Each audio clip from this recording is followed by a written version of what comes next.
Hola, bienvenidos a una nueva sesión de nuestra asignatura de análisis de señales. Déjenme descargar la presentación. Entonces, el día de hoy vamos a considerar un nuevo capítulo, el capítulo número 7 ya, que trata de la respuesta de sistemas lineales e invariantes en el tiempo ante excitaciones en su entrada de naturaleza periódica. Los puntos que vamos a desarrollar a lo largo de este capítulo son inicialmente las series de Fourier, los espectros de magnitud y fase, teorema de Parseval, el espectro de potencia y finalmente el punto que nos interesa, ¿no? El pilar de este capítulo, que es la respuesta de un sistema LTI ante una entrada periódica. Vamos a comenzar en este video con las series de Fourier.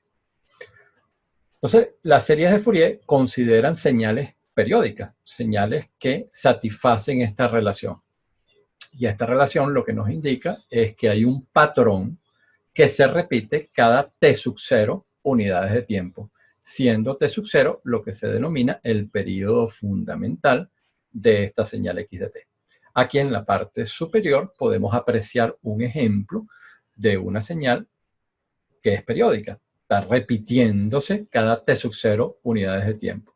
Definitivamente la de la parte inferior no lo es. Entonces, nosotros en este punto vamos a considerar señales periódicas, señales que satisfacen esta relación. Y ese tipo de señales se pueden escribir de una manera alternativa a través de una formulación que se conoce como las series de Fourier.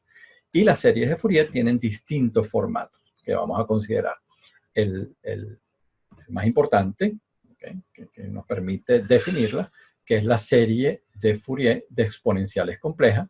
Manipulando la serie de Fourier de exponenciales complejas, nosotros podemos presentarla en la serie de cosenos y en la serie de senos y cosenos, que se conoce como serie trigonométrica.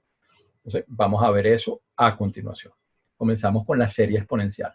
Entonces, partimos de nuestra señal periódica en tiempo continuo x de t, que posee periodo fundamental t sub 0. Entonces, esa señal periódica x de t se puede escribir mediante esta representación, ¿no?, que es la serie infinita de exponenciales complejas. Entonces, aquí está apareciendo la exponencial compleja, que depende de, por supuesto, del tiempo, pero también de la frecuencia fundamental, de la frecuencia angular fundamental, que es omega 0. Y al multiplicarse por n, n es una cantidad entera, entonces n por omega 0 son los armónicos, múltiplos enteros de la frecuencia fundamental, ¿no?, que son frecuencias más elevadas. Estas exponenciales complejas se pesan por estos numeritos, x sub n. Entonces, los x sub n nos indican la importancia relativa que tiene cada exponencial compleja.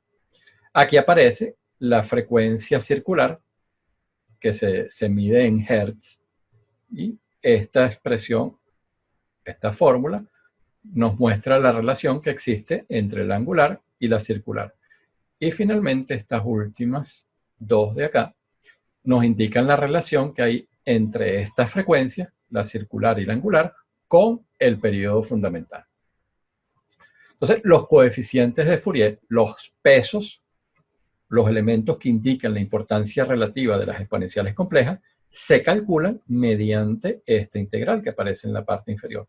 Entonces, es la integral de la señal periódica. Aquí aparece nuevamente la exponencial compleja, pero con signo negativo, aquí arriba con signo positivo, y esta integral de este producto se hace en un periodo. Entonces, de esta manera se calculan estos coeficientes de Fourier. Si nosotros desarrollamos, expandimos esta serie de exponenciales complejas, nos damos cuenta aquí, de manera más evidente, ¿no?, que aparecen las exponenciales, y delante de ellas el numerito correspondiente al coeficiente de Fourier.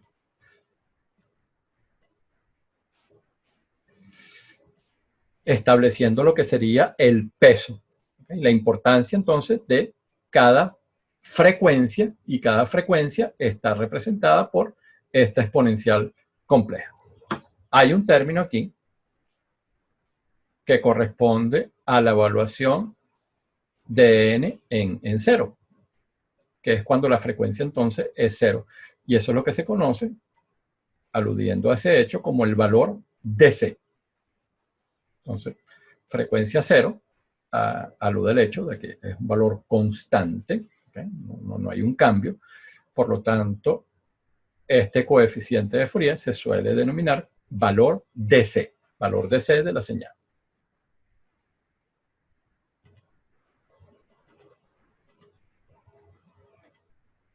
Entonces, esos coeficientes de Fourier son números, pero son números complejos.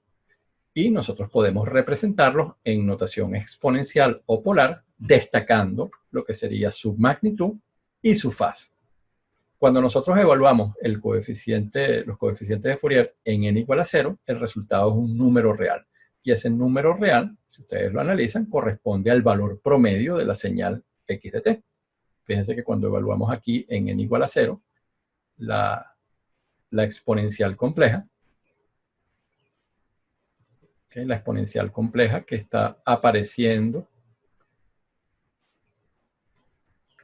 al lado aquí de x de t, en el cálculo de los coeficientes de Fourier, bueno, el resultado es 1. Por eso es que esta expresión corresponde al valor DC o valor promedio de la señal. Entonces, lo que les decía antes, la serie compleja se puede manipular de distintas maneras para presentarla en otro formato. Uno de ellos es el de serie de coseno. Fíjense que esto es muy sencillo de darse cuenta, por lo menos tener aquí la intuición. Vamos a este caso. Si nosotros combinamos, por ejemplo, esta exponencial con esta que está acá a través de la fórmula de Euler, que nos dice que e a la j alfa más e a la menos j alfa es igual a 2 veces el coseno de alfa, nos damos cuenta que es posible escribir este desarrollo de Fourier en términos de exponenciales complejas, en términos de coseno. Y eso es lo que hacemos en este primer caso que les estoy hablando aquí, ¿no? De la serie de coseno. Se manipuló el desarrollo en serie compleja para que aparezcan estos términos, ¿no? El coseno de n omega 0t más el ángulo, la fase de los coeficientes de Fourier. Otra forma es reescribir esto. Recuérdense que cuando uno tiene un coseno de este tipo de expresiones, que aparece una fase, esto se puede reescribir de manera que aparezca un seno y un coseno.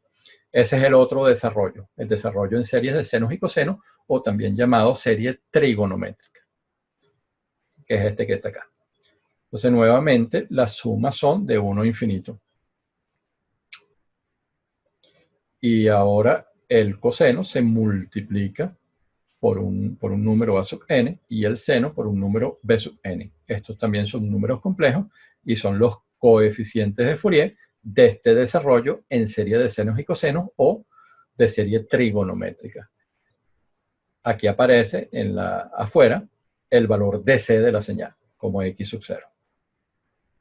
Estos coeficientes de Fourier a n y b sub n se calculan mediante estas integrales que aparecen acá.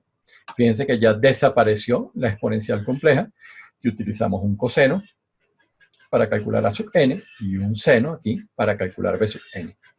Y la integral se multiplica por 2. Entonces nosotros utilizando la fórmula de Euler, aquí e a la menos j n omega 0t, lo podemos separar en un coseno y en un seno, coseno de n omega 0 menos j seno de n omega 0t. Entonces nosotros podemos vincular los coeficientes de Fourier de la serie exponencial con los a sub n y b sub n de la serie de senos y cosenos. Entonces, si conocemos, por ejemplo, a n y bn de la serie de senos y cosenos, podemos calcular los x sub n de la serie compleja, de la serie exponencial, y si conocemos los coeficientes x sub n de la serie exponencial compleja, se pueden calcular inmediatamente los de la serie trigonométrica, ¿no? La serie de senos y cosenos.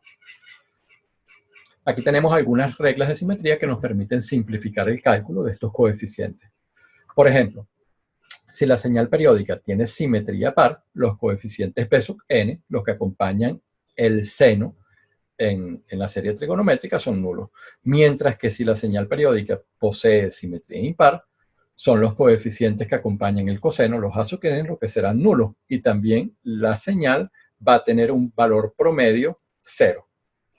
La explicación de este hecho es muy simple, ¿no? Recordamos que la integral de cualquier señal impar en un periodo, el resultado siempre es 0. Entonces, si la señal periódica tiene simetría par, cuando queremos calcular los coeficientes B sub n, nos damos cuenta que aparece el producto de x de t por el seno. El seno tiene simetría impar, x de t tiene simetría par, el producto da por resultado algo que tiene simetría impar, que al evaluarlo o al integrarlo en un periodo, el resultado va a ser 0. Lo mismo si partimos de una señal periódica, pero ahora con simetría impar, cuando calculamos los coeficientes de Fourier A sub n, los que acompañan al coseno, aquí vamos a tener el producto de x de t que tiene simetría impar por el coseno que posee simetría par, el resultado es impar. Al integrarlo en un periodo, obtendremos un valor 0, un valor nulo. Las condiciones de Dirichlet son los resultados aquí formales que nos garantizan que nosotros podemos hacer esa igualdad. X de t igual un desarrollo en serie exponencial compleja, x de t igual el desarrollo en series de coseno, o x de t igual el desarrollo en serie de senos y cosenos. Es decir, que x de t tendrá un desarrollo en series de Fourier siempre y cuando la señal satisfaga las siguientes condiciones. Bueno, ella debe poseer un número finito de discontinuidades, un número finito de máximos y mínimos, y debe ser absolutamente integrable, es esto, ¿no?, en cada periodo. Entonces, uno no tiene que estar verificando esto. La mayoría de las señales prácticas con las que uno trabaja, es decir, señales físicamente realizables, satisfacen estas condiciones, por lo tanto, poseen un desarrollo en series de Fourier. Entonces, vamos a finalizar este punto con un ejemplo que tiene naturaleza más cualitativa, que es el siguiente. Entonces, vamos a partir de una señal x de t que tiene las siguientes características, ¿no? Ella es periódica, su frecuencia fundamental es 2pi. Entonces, si su frecuencia fundamental es 2pi, entonces su periodo fundamental, que se calcula mediante esta fórmula, ¿no?, 2pi entre omega 0, va a ser 2pi entre 2pi, 1. Entonces, el periodo fundamental de esta señal que estamos considerando aquí en el ejemplo a través de estas características, bueno, va a tener periodo fundamental 1. Y esta señal x de t, bueno, tiene este desarrollo parcial. Fíjense que aquí estamos considerando valores de menos 3 a 3. Este desarrollo en serie de exponenciales complejas de Fourier, donde los coeficientes de Fourier tienen estos pesos. El valor de C o valor promedio de la señal es 1.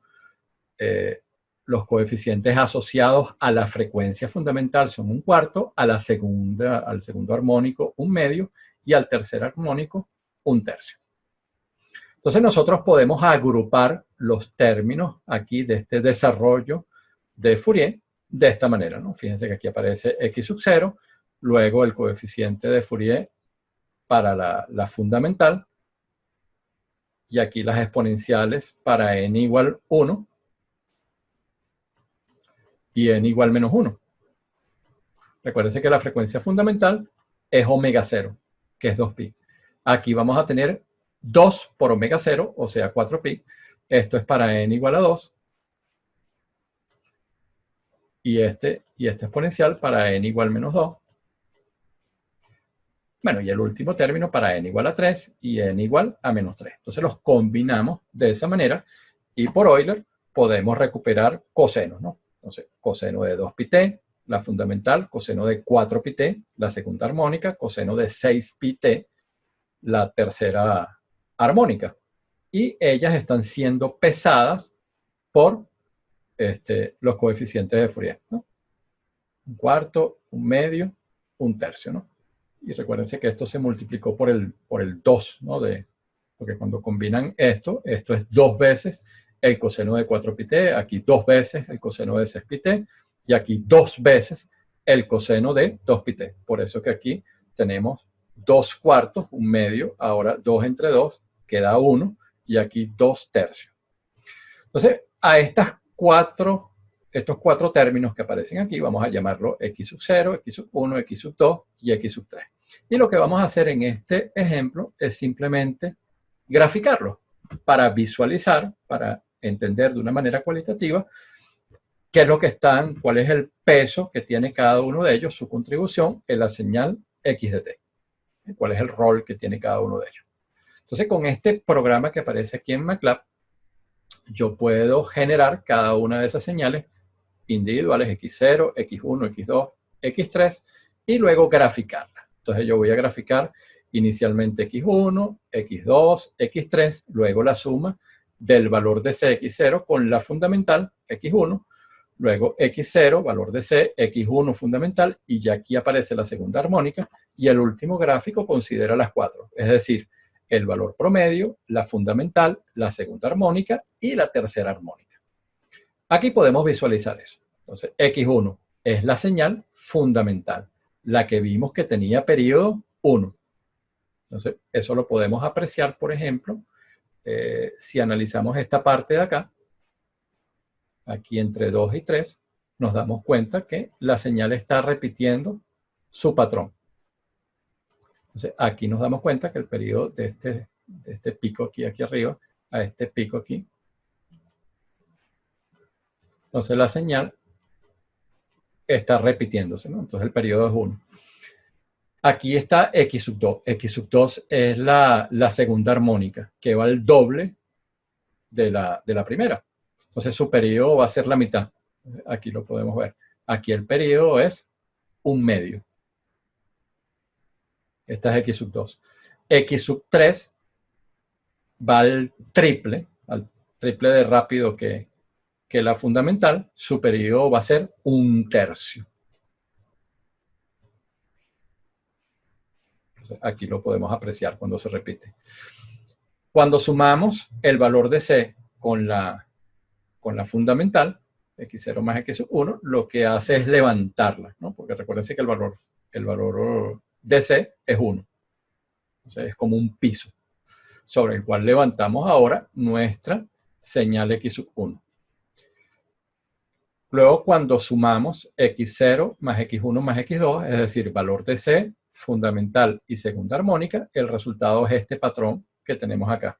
Si ustedes le siguen la pista, se van a dar cuenta, por ejemplo, que él se repite de aquí a acá. ¿Okay? Se repiten en otras partes, ¿no? Pero señalo esa inicialmente porque es fácil identificar el periodo. Nos damos cuenta aquí que el periodo es, este numerito aquí corresponde a 3, entonces el periodo es 1. Entonces, el periodo de la suma de estas tres corresponde al periodo de la fundamental, que es 1. Y lo mismo cuando tenemos aquí todas las señales presentes, los cuatro términos, valor de C, fundamental, segunda armónica y tercera armónica. Si ustedes se fijan, el patrón de repetición, lo estoy destacando aquí para que lo identifiquen, pero si queremos calcular cuánto vale el periodo ahora de todos los términos actuando en conjunto, nos damos cuenta que el periodo es el de la fundamental, ¿okay? Que es 1. Entonces, con este ejemplo, lo que quería mostrarles era este manejo cualitativo de cómo la serie de Fourier nos permite de alguna manera de efectuar estas secciones, ¿no? Y estos análisis particulares y de entender el rol de cada componente. Entonces vamos a seguir trabajando con estos elementos, con estos tópicos a lo largo de este capítulo, ¿no? Entonces hoy culminamos. Déjenme activar la cámara. Bueno, entonces con esto culminamos este punto de series de Fourier. Luego vamos a seguir en los capítulos, mejor dicho, en los videos posteriores, cubriendo los distintos elementos de este capítulo. Entonces, muchísimas gracias por su atención. Que tengan un excelente día.